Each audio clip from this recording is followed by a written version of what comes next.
few years ago, we tried the coffee bean logs, and this winter we really used a lot of night briquettes. Big difference to just how efficient our burning and our warmth was in the house.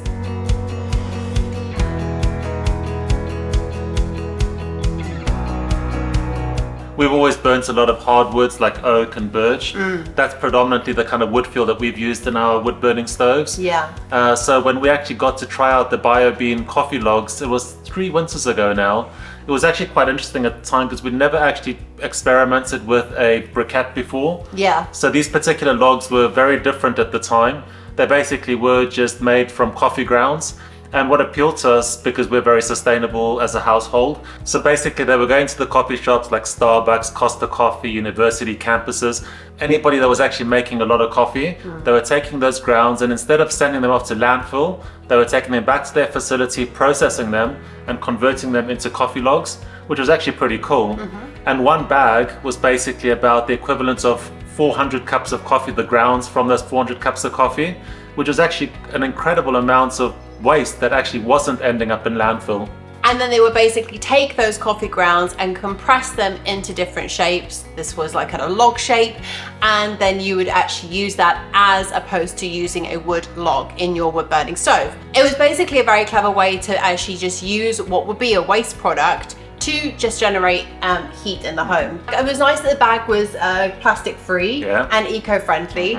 And then when you got out the coffee bean log, it kind of smelt of coffee. It was very kind of acidic. Yeah, it was. And but it was kind of like that kind of acrid coffee smell. It kind of looked like a candle, like a brown waxy candle. Then you just put that on the fire and then it would just burn away. So even though there were 16 coffee logs inside one bag, the actual logs themselves were actually really small. You would have had to have required maybe 3 logs to actually make one.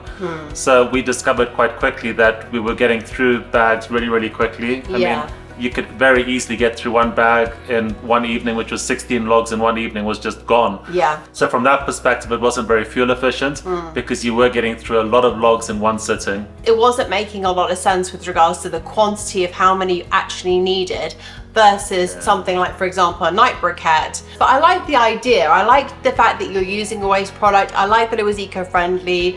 I like that it was, you know, coming in sustainable packaging. So the actual premise was great. It was just the actual usage of them.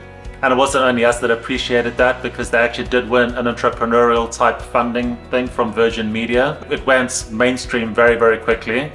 And probably just as quickly as that happened, it disappeared. It disappeared.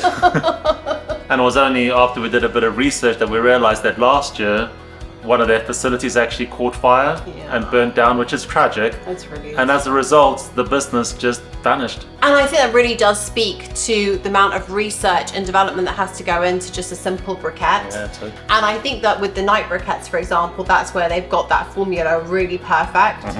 Because once you put it onto hot coals, it does catch, but you don't need to get it going.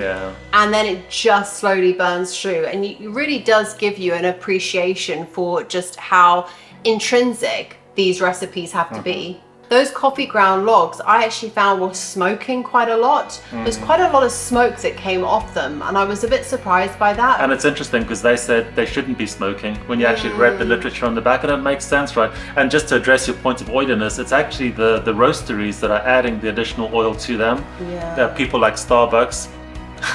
They add a lot of oil to their coffee beans because it just creates that nice taste profile on your mouth. You could see that it wanted to start smoking. Because it was just so oily.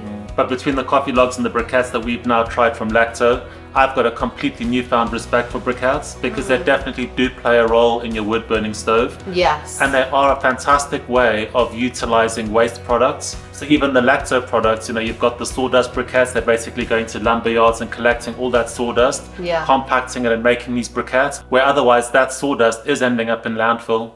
Yeah, I've got to say, I do like the fact that you're using a waste product to create these briquettes. I think that's really innovative. My personal favorite is the heat logs. For me, that is the most outstanding briquette you can get, is the heat logs. So I think they're absolutely amazing. It's just the balance, right? They chuck out so much heat.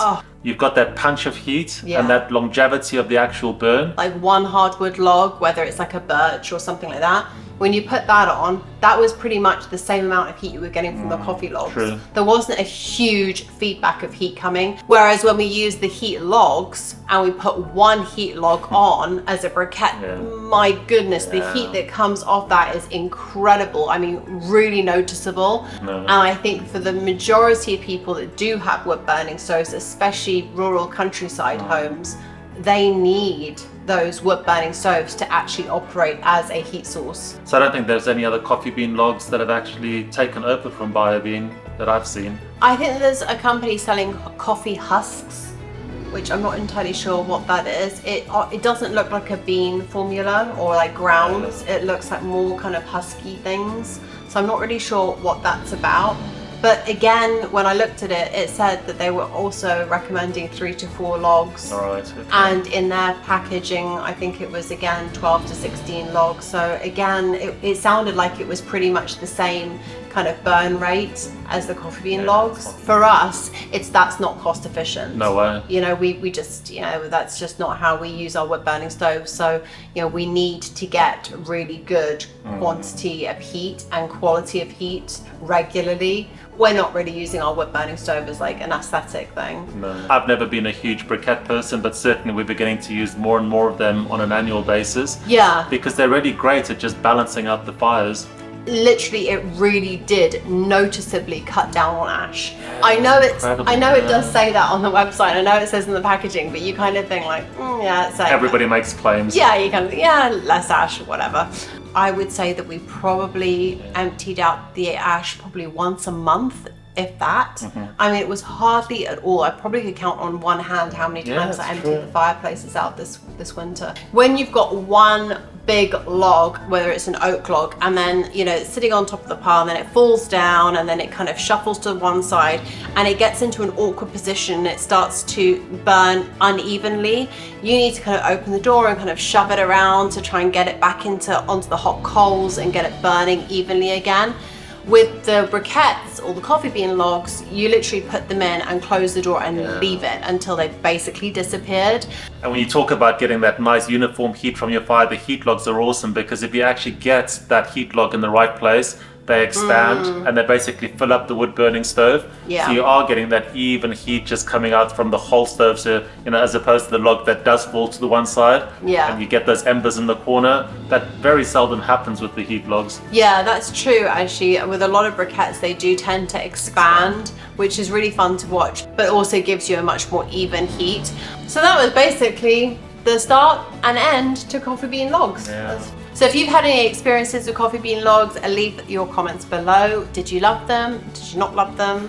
What was your experience? Did you find them efficient? Are you missing them? Have you moved on to the coffee husks? Let us know. I'd be really curious to see who, if anybody, is out there still using coffee beans or coffee logs. So thanks very much for watching, everybody, and we'll see you in our next video. Take care. Bye.